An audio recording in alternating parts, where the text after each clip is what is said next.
Hi, this is Dave. I've been struggling with time management. Also, AI violated the law, and I don't like it. And I rediscovered Apple Notes. Hi, I'm Dave. I've always been interested in the intersection between technology, innovation, life, and education.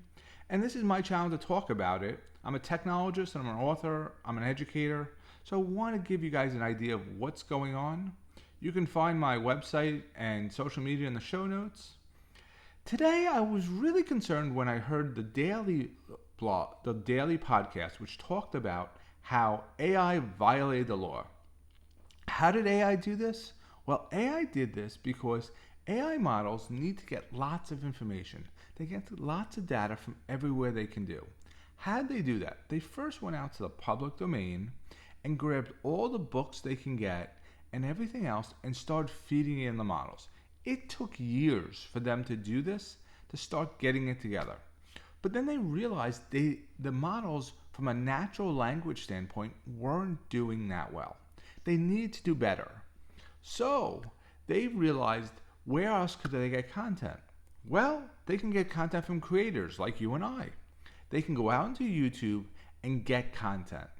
They started to grab all of the YouTube videos and make them into a format that they can load the models.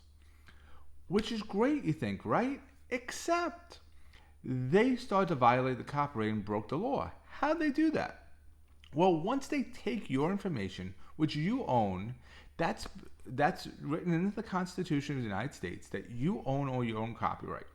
They took that information and then they started to basically use it by selling access to their models to get to ChatGPT 4 to other people. That's where now they start to violate the copyright. When they start doing that, they're not using it just to share with other people. There's parts of the copyright where you're in education, you can use it for others to teach something. But when you start selling somebody else's work, you are violating the copyright. Now there's lawsuits that are going on that are going to start figuring out if this really is violation. I think it is. And I think as you and I as creators, we need to worry about that. But besides that, I've been focused a lot on looking at my own self and rediscovering why I've been not staying on task and what I've started to use for Apple Notes to enhance that. So I spend a whole bunch of time commuting in a car. And I realized that time sometimes can get wasted. I listen to podcasts, which are really great, and I listen to YouTube videos, but I wanted to enhance that time management. So I realized I had Apple Notes on my iPhone, had it for years. I sometimes use it, sometimes don't. I'm a big Evernote fan, and I keep things in Evernote a lot, even some notes for this show I started to do. But then I started to go back and say, you know what, how do I use other tools?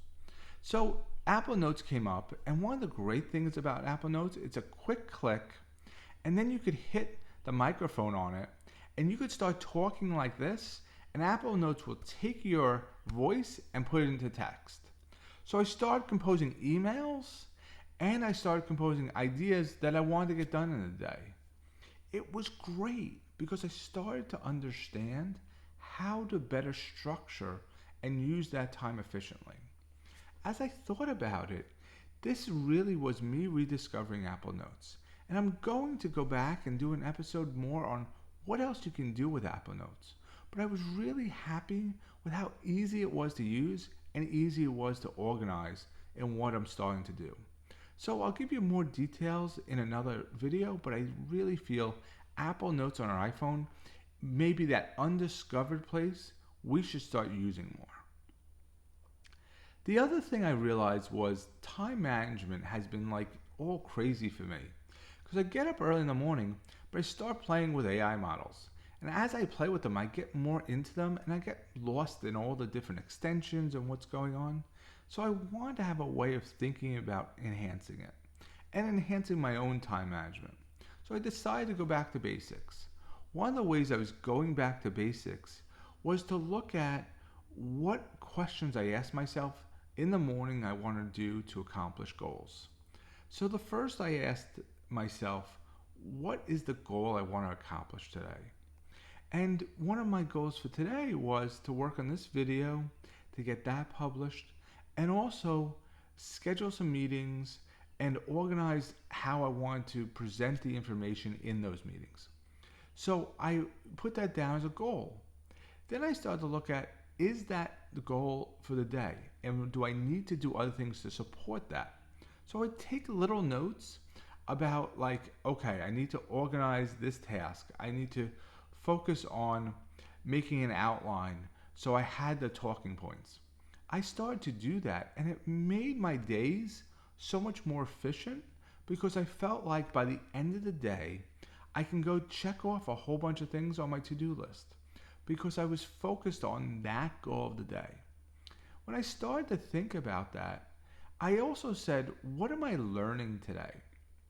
And that was always something I wanted to do in my life, was constantly learn. And I decided to put that as one of my items that I have to add every day. What's the objective of learning and growing? We're all in the technology field. Technology is taking over everything we do. But as we start to do that, we need to figure out where learning comes in. Could be reading an article, could be just playing with some AI model, could be trying some other tool, but we need to add that in. These are things I think is important as we do it.